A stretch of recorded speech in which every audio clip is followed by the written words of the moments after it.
many of you know us, first of all? Okay, so the rest of you don't know us, so we're going to do a very whistle-stop tour about who we are.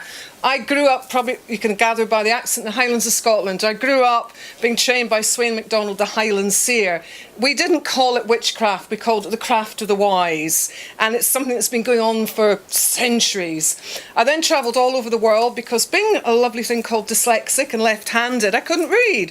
So the only way I could learn was by travelling, meeting with all the indigenous cultures, from the Native American to South American. I travelled all around to learn that wisdom and knowledge.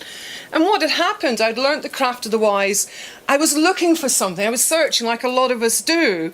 And I came back to my homelands, having done shamanic work for over 30 years. We looked at it, Flavia and I, and went, this is shamanic witchcraft. Now, many people have used this term, but what it means is to go to the roots of things. Everything you do today is involved with shamanism, which is a Tungus word, Siberian word, but witchcraft, which is ancient and old. So combining the two together, it means that you forge your own path and you work with the elements, you work with each other, you work with yourself. And it's an incredible path. And once you start on that, there's no stopping you. But once you put your foot on that path of the shamanic path or the witchcraft, it's all the doors open, and the dark nights and the many other journeys, but what it does give you is riches beyond belief. Absolutely.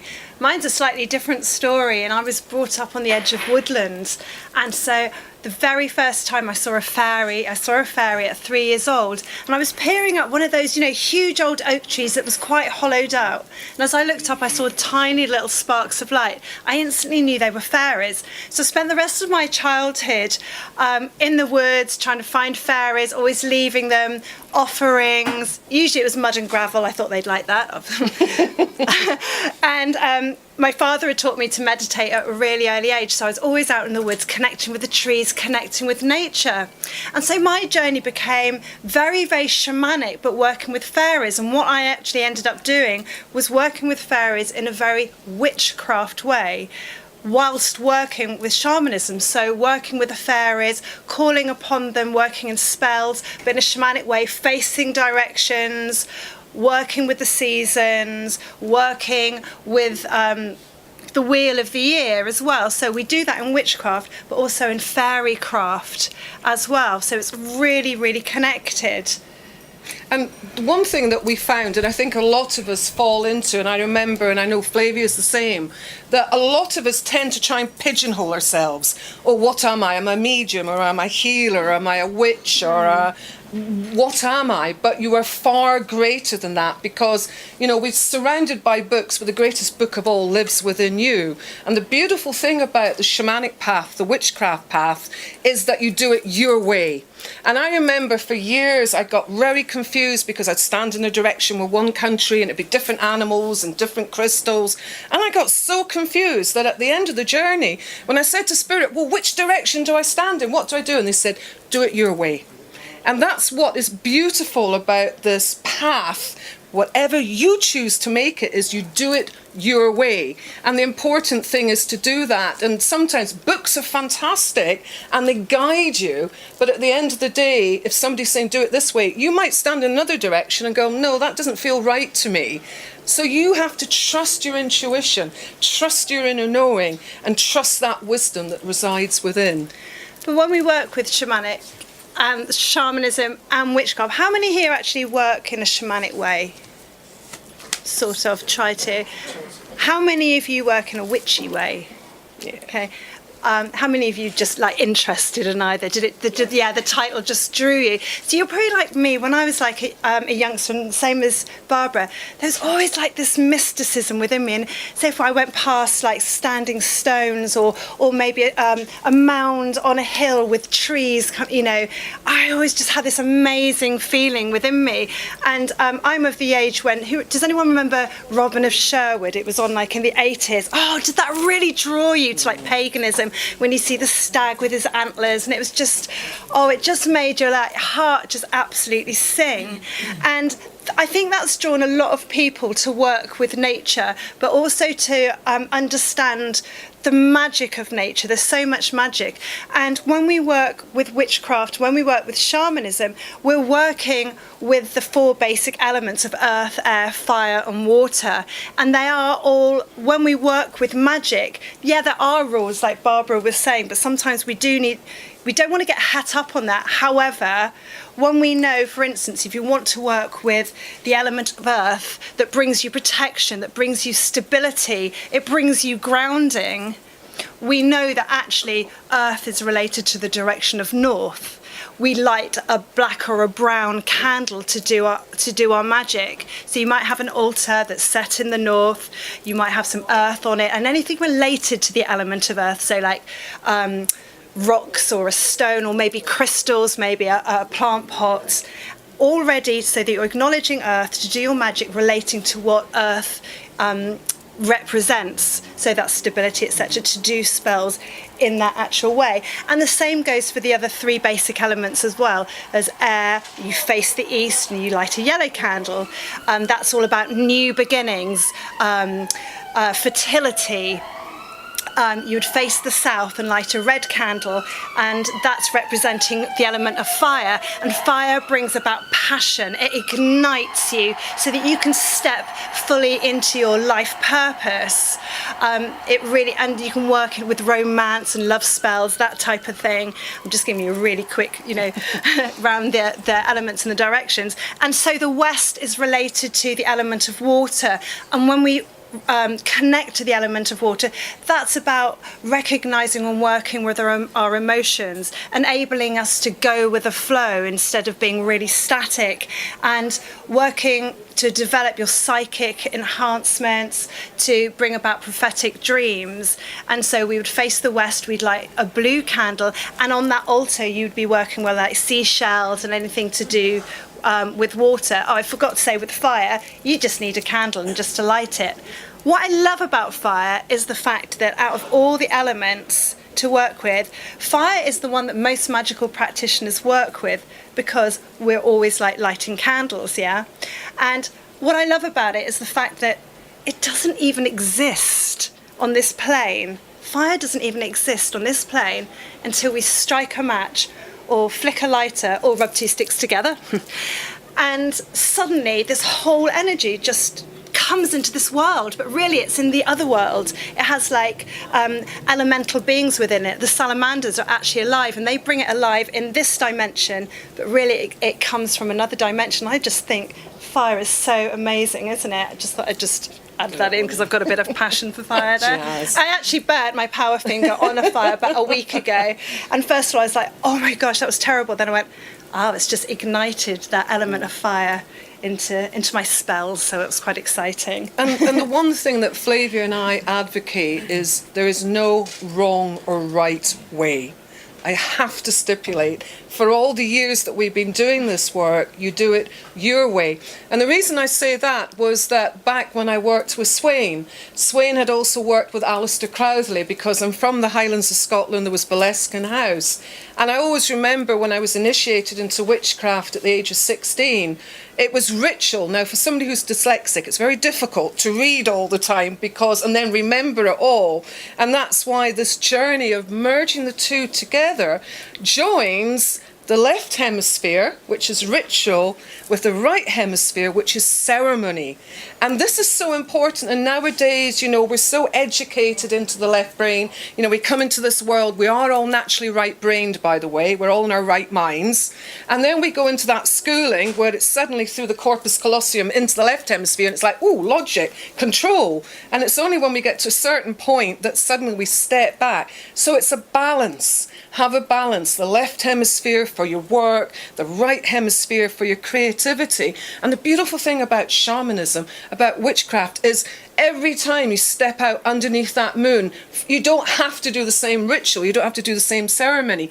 And the most important thing, and what the ancients did of old, they didn't pick up this and go, okay, tonight I'm going to do a ceremony on the moon, it's a full moon and it's in Pisces. They stood there, they felt the magic of the moon, and then they spoke from their heart center. And that's why we're passionate about the work we do. It's to merge the two, bring the two together. As of course it was in the old days. They didn't have names for it. And so I'm going to just quickly read you.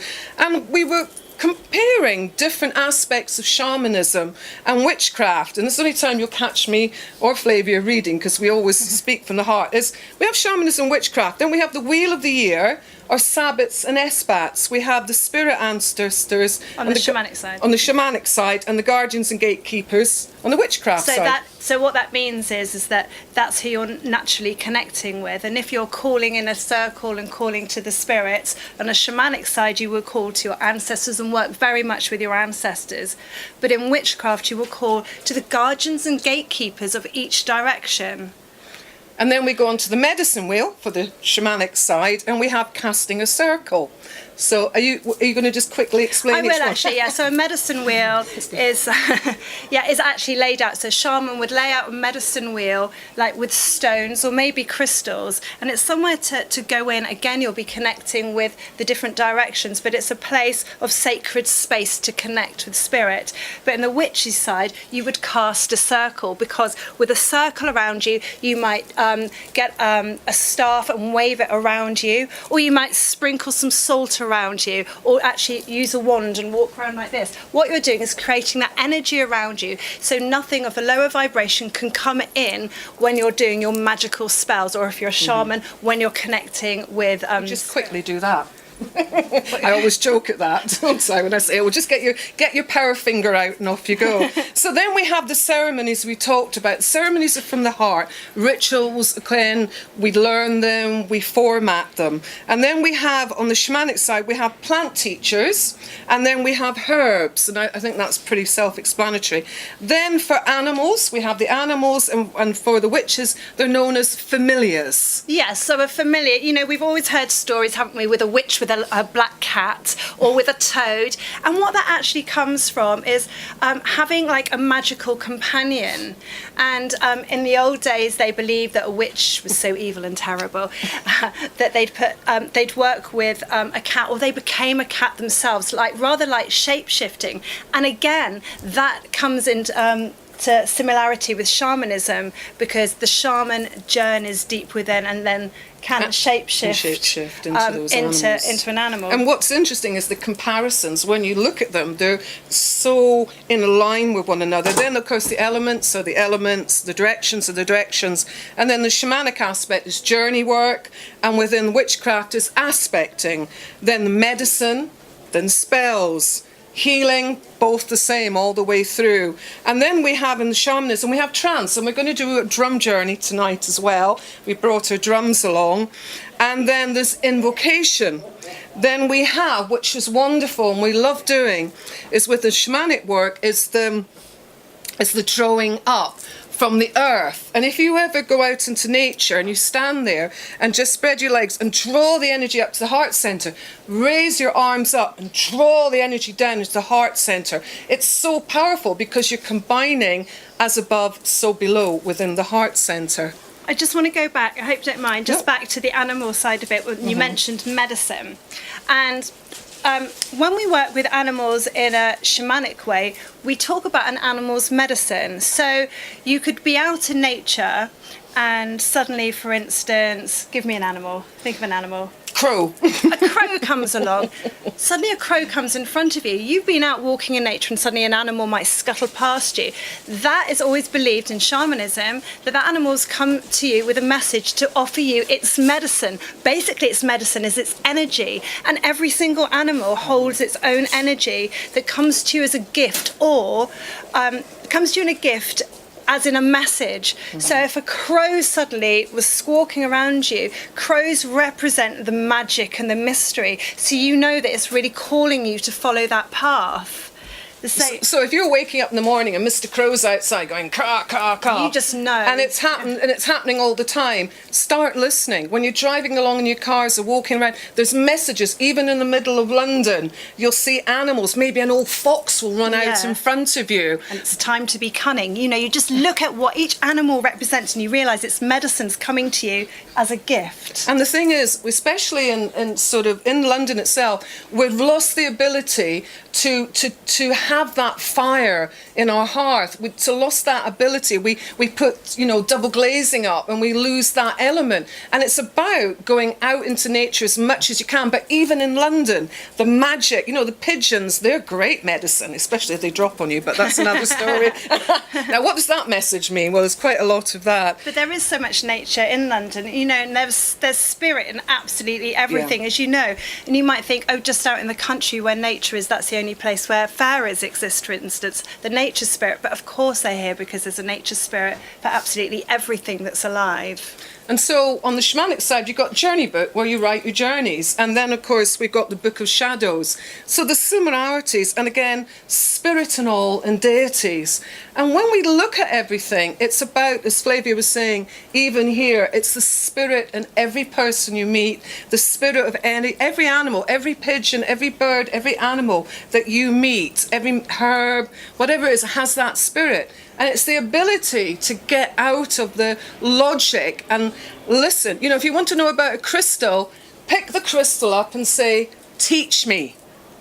You know, back in thousands of years ago, you know, the shamans and the wise men and women, the cunning men and women, they certainly weren't going around, okay, right, I've got Google, rose quartz, right, let's see what that's about. They didn't. They listened, they connected, and this is what's happened nowadays. And it's great being in the 21st century.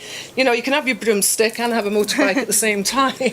But we've lost that ability to connect because we're so left hemisphere, because we all have to work. So it's time to bring that magic back in. How many of you actually work with crystals? Or yeah, absolutely. And so you will know that crystals choose us, don't they, rather than us choosing them.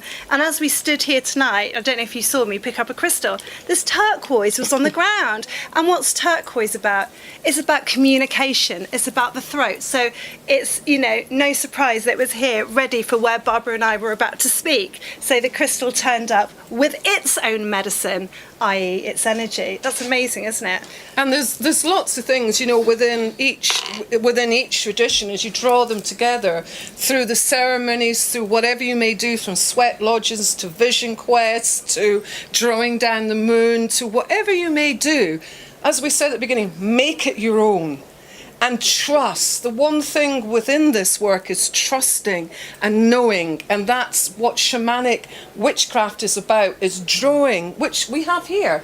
You know, if you looked around all the books, you're drawing on all that esoterical wisdom and knowledge. And what all these books are saying is trust, feel it, sense it, and become it.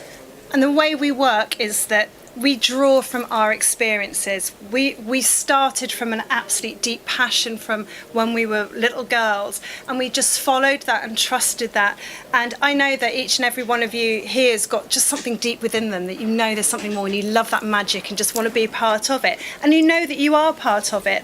And so in our books and our decks of cards, we've just drawn from our experience and the way we've worked with spirit and witchcraft and shamanism through our own through being able to like channel guidance, but in the way that we can do like ceremony and invocation and spell work. And that's what we share with you in our books. You don't have to follow it, but it absolutely gives you that starting point so that you can get the foundations to work from. And then, like Barbara said, work with it in your way, whichever way that you are being led by spirit, by the deities. And that's the thing that, and I know a lot of you here, you know, when I was growing up and I met many teachers on our travels as Flavia's dad, I learned, somebody said, what did you learn from all of it? And my words are, how not to be.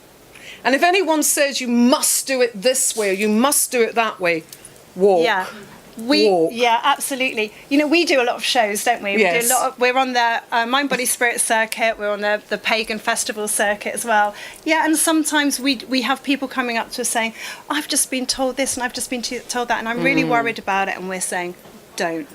just follow your own path, because we're all here. We've all got every one of us has got our own energy, our own medicine, uniquely to be exactly who you're meant to be on this planet at this time. And it's very exciting. Well, we're isn't doing a it? journey now. Yes, it is exciting. It is so would you like to exciting. join us on a journey? We're going to do a journey now just to really sort of like initiate you into shamanic witchcraft, to take you very, very deep, to really connect to the deities. Connect with the ancestors, and most of all, which is lost for so many of us, is that inner knowing, that inner wise man, wise woman, and practice the craft of the wise, your craft and your wisdom. Enabling you to walk between both worlds. So I know it's difficult because we got lights on and everything, but is there any way, because there's still people coming in, but what we'd like you to do is just close your eyes, close your mobile phones down. Oh, we're getting the lights off. Lovely. Fantastic. So when we close our eyes, that's when we're switching off our left logical brain. If you hear that kicking in, just tell it to take a hike for a while, because this is your time and this is what your soul is craving. You can't do that. So closing your eyes, what we'd like you to do is take a nice deep breath in. Just forget about London, I want you to draw on the roots of this building. I want you're surrounded by knowledge. And as you take that deep breath in, as you breathe out, just breathe out anything that's worrying you, or anything that's bothering you, and take another deep breath in. And as you take that deep breath in, I want you to visualize going into the roots of this basement, going into the roots of the foundations of this amazing shop, drawing on all the ancient ones that have walked in here, all of those that have come in to share their knowledge. And once more, just taking another deep breath in, and just letting go of all those things that no longer serve your highest purpose.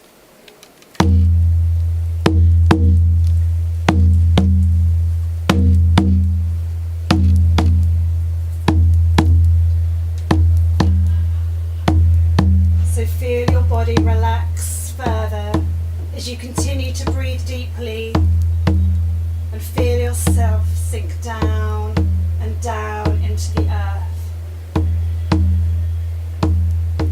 Travelling down and down, further and further through the darkness.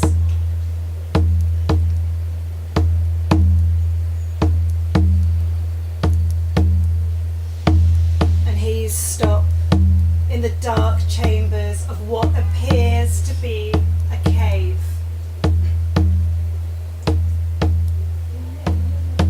And you know there is an exit somewhere, but it does not yet reveal itself. And so just embrace yourself as you rest in this womb of black velvet, safe in the darkness of the earth's belly. Become aware of the darkness around and listen to the heartbeat of the mother, of Mother Earth, who nurtures you, tells you it's okay, that it's safe. Just listen to the beat as it takes you deeper within.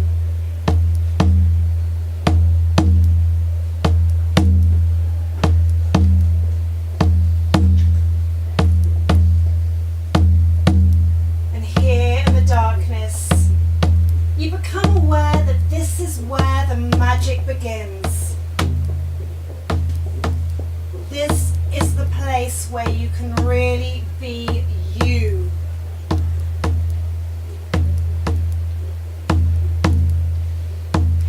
Now, in the safe haven of you, allow yourself to really feel who you always knew you were. Breathe in the earth's healing energy into your heart. Just breathe it up and allow it to cleanse away any pain. Allowing any fears from any lifetime to be dissolved. And just exhale them back to the mother.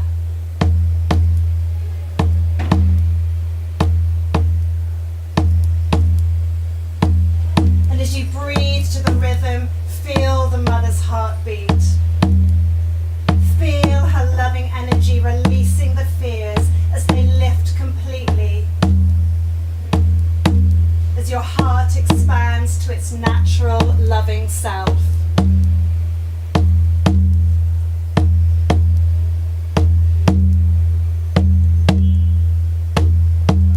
And you see a spark of light glow in the distance. And as you go towards this light, you feel a warmth. And suddenly you find yourself outside in a sacred grove that has been forgotten through the mists of time.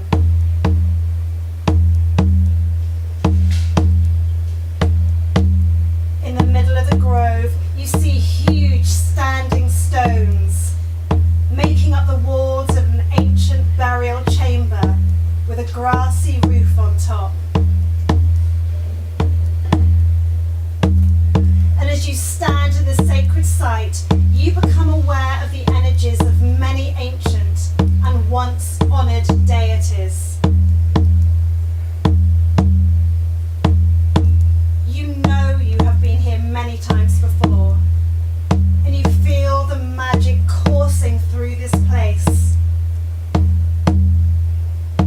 surrounding and protecting the grove stand huge and powerful trees of different kinds.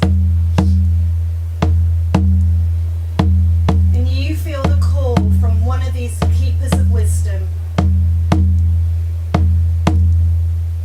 And so walk towards the tree who has chosen you. Feel its energy.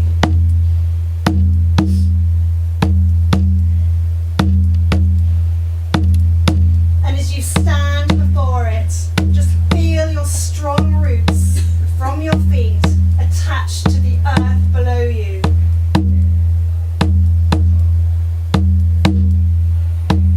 Stand firmly in your power and say silently in your mind,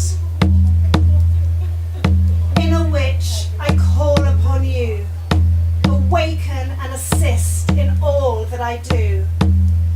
I invoke your magic to connect us as one. By alluring enchantment, united, it's done." Now feel your power rising up and allow the awakening. Vital energy surges through you, and you feel every part of you come alive as each cell, each vessel, and every particle becomes alive with a healing vibration of magic. Breathe it in deeply as you become resonant with the natural gifts of your shamanic, witchy self. This is a time to receive.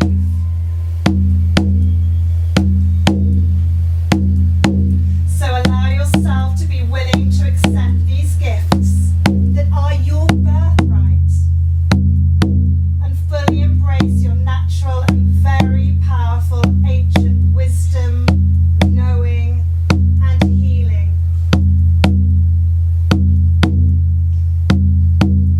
Be still as they integrate on a full cosmic level.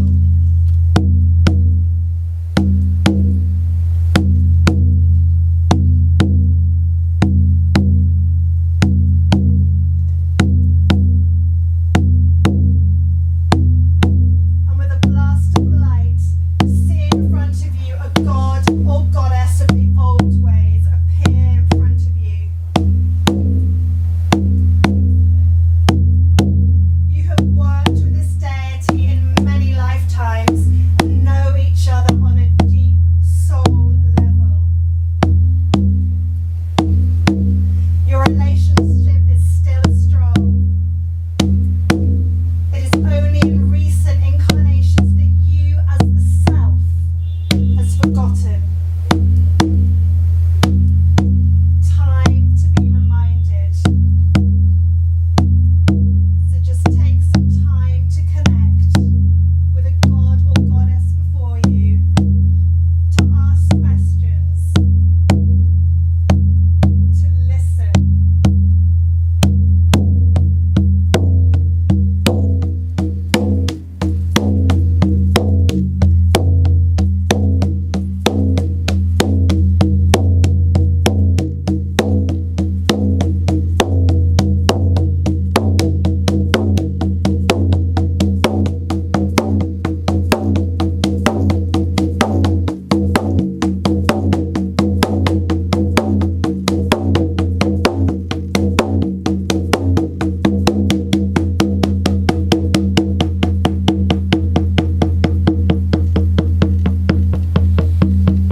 pushing through this darkness.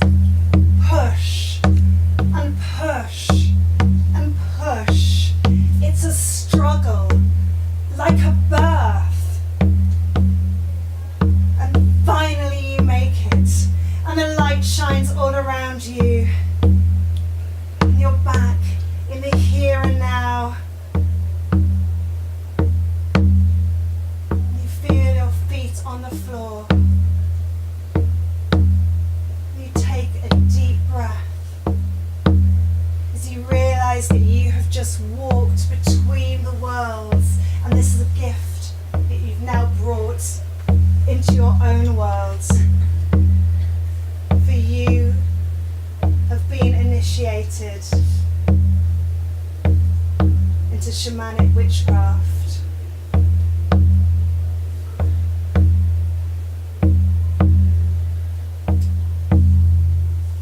Time to honour. Time to reclaim.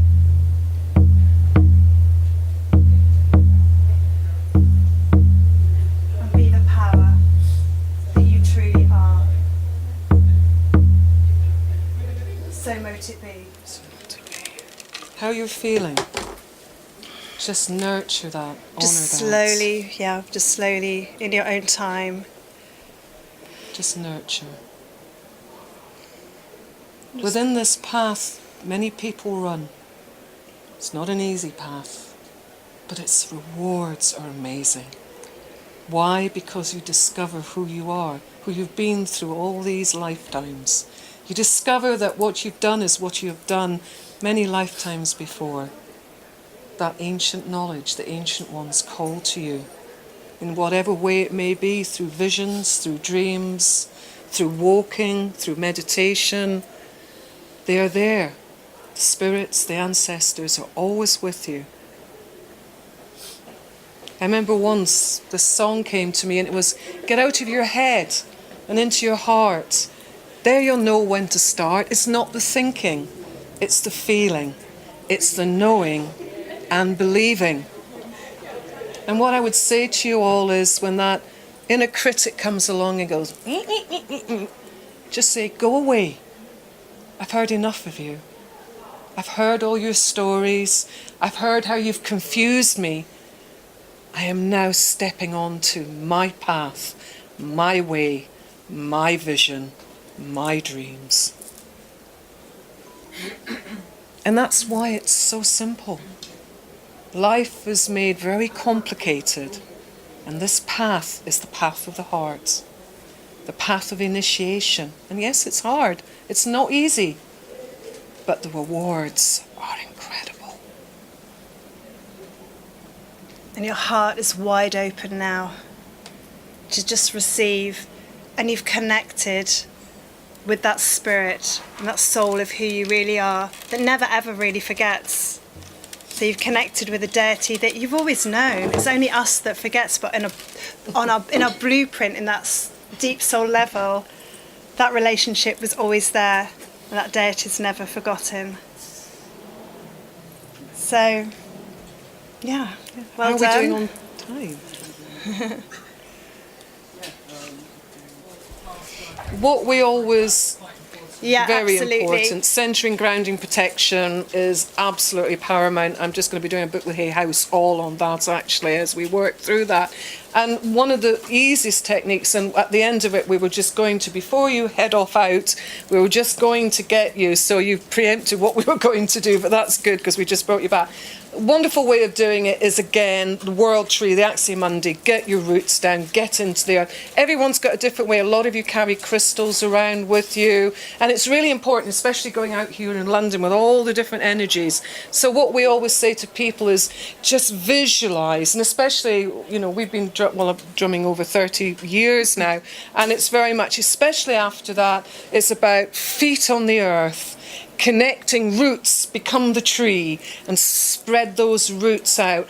And the most important thing of all, you don't go out that door until you feel absolutely right. We're here. Yeah. Ask us, come to us, and we will help you. Absolutely, but the easiest way to do it, if you stood up and went from here, as well as like imagining the roots in the floor. You just stamp your feet. Stamping your feet will absolutely ground you. So I'm just giving you some practical, easy tips here. Stamping your feet, you can clap your hands around you, have a glass of water, have something sweet to eat. All of that will ground you, just like normal, easy things, really. Okay. And we've seen lots of times, we've done workshops and talks, and we see people coming out and they're all over the place and crying. And it's really, that is so important, no matter what you all do. As I was saying to the lady, there's 3 things that everyone should learn at the very beginning, whatever they're doing, is grounding, centering, and protection. Yeah. So does that help?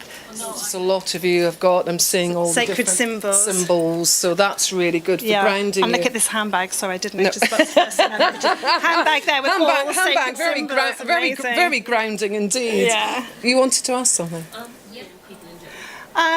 Personally, for us, and I know a lot of people here, because I could see their reactions when I mentioned standing stones or being out in nature, it's a calling from deep within. When I was a child, I was always pretending to be a high priestess and sacrificing children in the playground, playing witches, past life things probably. And it's just that call that most people actually have. You know there's something out there that's much more than what life tends to be if you're working in an office or just having a normal life. So it's so many people have that massive calling, but if there's benefits, a lot of the time people don't do it for benefits, but when you follow the path and you trust and you have that absolute faith, doors completely open. I started massively 11 years ago in a professional way, working with the fairies and fairy witchcraft and the shamanic way 11 years ago, and I put my intentions out of what I wanted to happen, and I followed the path, and everything that spirit called me to do, I gave up. They told me to give up so much, including my husband, which I did, and just went all the directions. Same as Barbara, she did the same, left everything behind and was guided just to get in a car in America and just drive around. And she found her shamanic teachers, like I found my teachers, which were in spirit, in nature, in the physical, and so it develops all of that. It also answers your dreams when you work with so you're working with the flow, like I mentioned, when you work with water elements. So it's, instead of doing this, what it does, it allows you to have the freedom to follow your destiny, your life purpose. We all come with that, and it enables you to follow that, and suddenly you're exactly who it is that you came here to be. And I think what's important, because of our history, especially on this land and many other lands, the name witch has always been a sort of, oh my goodness me, what does a witch mean? A wise, incredibly talented, creative healer. It means that we're wise men, that we're wise women, that we carry the ancient knowledge of our ancestors and forefathers and foremothers. Yeah. All that knowledge that was hidden, in the house. The witch was the one who was the healer that helped with childbirth. And it's time to bring that back again now, and not be afraid to be able to stand up and say, I am a witch, and I am proud to be a witch because I carry that heritage, that bloodline that lives within me. And nowadays people are able to do that. This tradition is the fastest growing tradition in the world now, and it's absolutely because everyone can do it their way. And that's the beautiful thing about it. And when you drop the connotation of witch or what it means, or witchcraft, and you go deep within and go out into nature, just as Flavia said, and the meditation, go to that tree, that Aximundi, sit there with your back to the tree, and all you have to do with the tree or the stream or the sun is say, show me who I am, show me my inner wisdom, show me that, as Flavia said, the inner witch. Absolutely. And through that... So it makes you happy. God, empowers you. You might go through, there might be so much that you need to get rid of as doubts and fears and worries. How many people are walking up the street and you can see their little computers, their heads just having all these worries and fears. But when you walk this path, you may find you go through the dark night of the soul, and suddenly everything's stripped away, and everything you thought was true goes away, and the people you thought were amazing are no longer your friends.